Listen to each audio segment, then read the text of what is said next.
Hoje vamos ver as características histológicas dos bronquíolos, alvéolos e pleura. Nesse esquema, dá para vocês terem uma visão geral dos constituintes da árvore respiratória e onde são encontrados. Observem como os constituintes sofrem uma simplificação à medida que se aproximam dos alvéolos.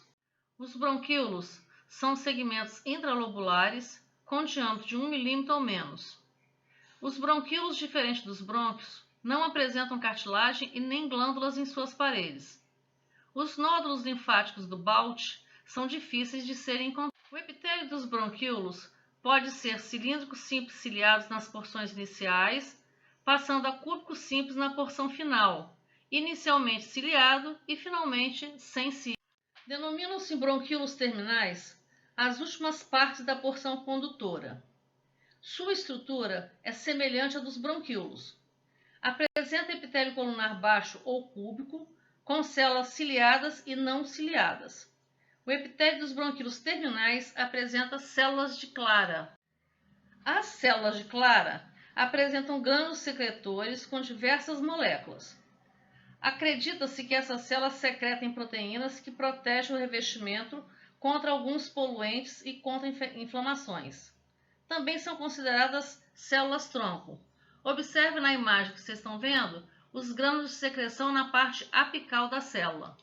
Saindo da porção condutora, vamos conhecer as características das porções respiratórias, que são os bronquíolos respiratórios, os dutos alveolares e os sacos.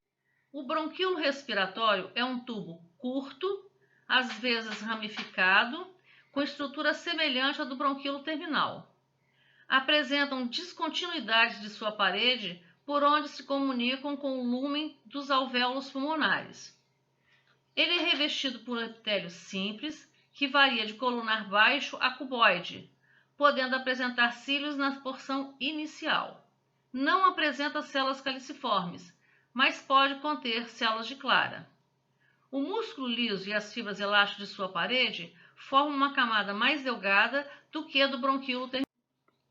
À medida que o bronquíolo respiratório se prolonga, aumenta o número de alvéolos em sua parede. Quando a parede passa a ser constituída quase que só de alvéolos, o tubo passa a ser considerado um duto. Os dutos alveolares são revestidos por epitélio cúbico simples a plano simples. Devido à grande quantidade de interrupções, a parede passa a ser percebida sob a forma de pequenos botões, constituídos principalmente de epitélio e tecido muscular liso.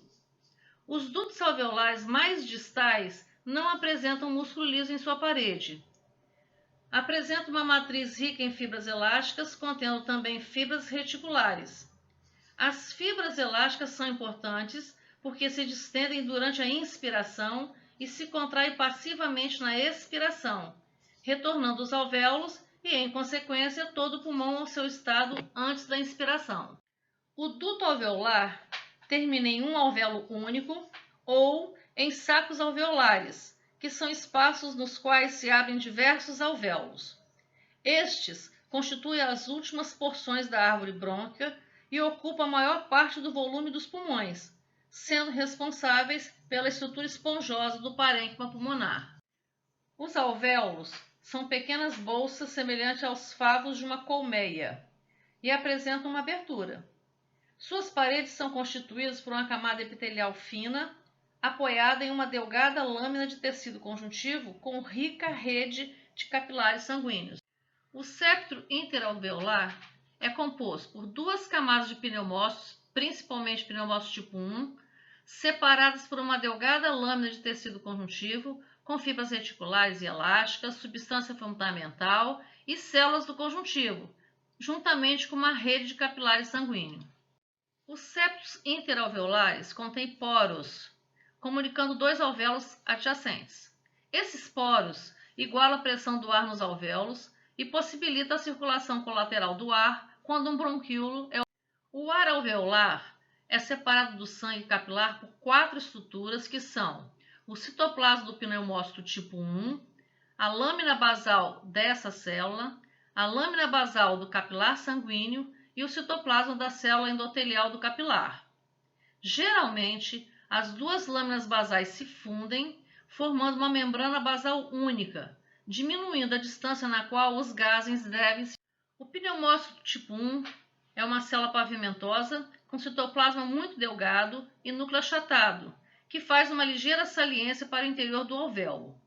Repare que, em razão da grande extensão do seu citoplasma, os núcleos dessas células ficam muito separados uns dos outros. Os pneumócitos 1 apresentam desmossomas e zônulas de oclusão, que impedem a passagem de fluidos para o interior dos alvéolos. A principal função dos pneumócitos tipo 1 é constituir uma barreira de espessura mínima para possibilitar as trocas de gases e, ao mesmo tempo, impedir a passagem de líquido. O pneumócito tipo 2, também chamado de células septais, localizam-se na superfície alveolar, intercalados entre os pneumócitos tipo 1.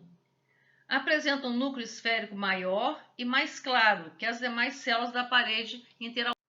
Os pneumócitos 2 apresentam retículo endoplasmático granuloso desenvolvido e microvírus na sua superfície livre. A principal característica dos pneumócitos 2 são os corpos multilamelares, que contêm fosfolipídios, proteínas e glicose-aminoglicanos, que são continuadamente sintetizados e liberados por exocitose e se espalham sobre a superfície dos alvéolos. Esse material forma uma camada denominada surfactante pulmonar. Esse surfactante exerce diversas funções, porém, a mais evidente é reduzir a tensão superficial dos alvéolos. Sem o surfactante, os alvéolos poderiam entrar em colapso durante a expiração. O surfactante é renovado constantemente.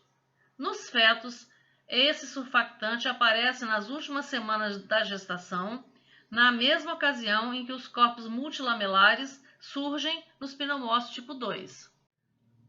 Os macrófagos alveolares, também chamados de células de poeira, são encontrados no interior dos septos interalveolares e na superfície dos alvéolos.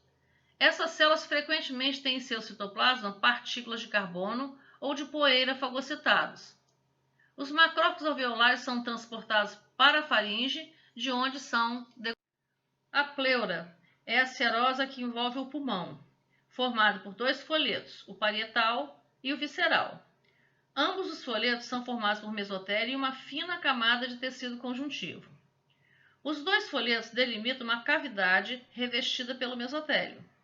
Em condições normais, essa cavidade pleural é virtual, contendo apenas uma película de líquido que age como lubrificante, tornando possível o deslizamento suave dos dois folhetos durante os movimentos respiratórios e impossibilitando o atrito entre o mesotélio visceral e o... A pleura é uma estrutura de grande permeabilidade, o que explica a frequência de acúmulo de líquido entre os dois folhetos pleurais, o conhecido derrame pleural.